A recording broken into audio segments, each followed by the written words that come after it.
Au Gabon, quelques jours après l'arrivée des premières doses de vaccin chinois Sinopharm, les centres hospitaliers du pays se préparent déjà à la campagne de vaccination qui va démarrer dans les prochains jours. En visite le 16 mars dans plusieurs centres de vaccination des centres hospitaliers universitaires de Libreville, d'Ovendo et de la Fondation Jeanne Ebory, le ministre de la Santé du Gabon, Guy-Patrick Obiandon, souligne que le dispositif pour le démarrage de la vaccination est déjà mis en place. Les vaccins seront administrés par les médecins anesthésistes et les techniciens supérieurs d'anesthésie-réanimation, entre autres.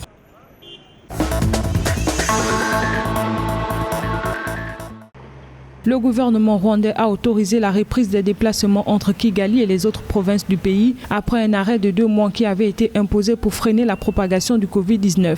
Les réunions en présentiel devraient également reprendre. Les participants ne doivent pas dépasser 30% de la capacité d'accueil du lieu où ils se réunissent. Les restaurants et les cafés resteront ouverts avec une limite d'occupation de 30% et recevront les clients jusqu'à 20h, précise un communiqué du gouvernement rwandais.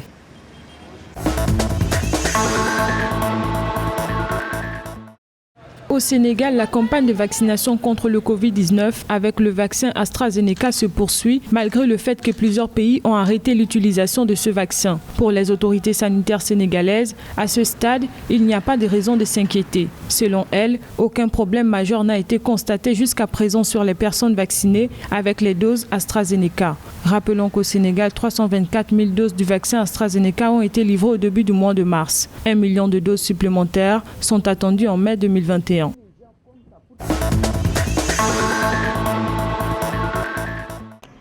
Le ministère tunisien de la Santé a annoncé le 16 mars que le pays a détecté 30 cas confirmés d'infection de Covid-19 du variant britannique.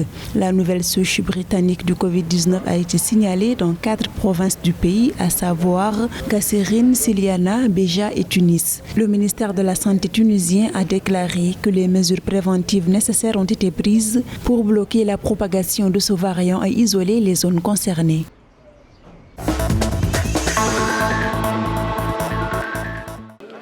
En Afrique, selon le Centre africain de contrôle et de prévention des maladies CDC Afrique, le nombre de cas confirmés d'infection au nouveau coronavirus a atteint 4 041 835 le 16 mars. Le nombre de décès liés à la pandémie s'est élevé à 108 064 sur le continent et 3 630 060 patients se sont rétablis à la même date. Notons que l'Afrique du Sud dénombre 51 421 décès liés au Covid-19, soit le plus grand nombre de morts de tous les pays africains, souligne le CDC Afrique.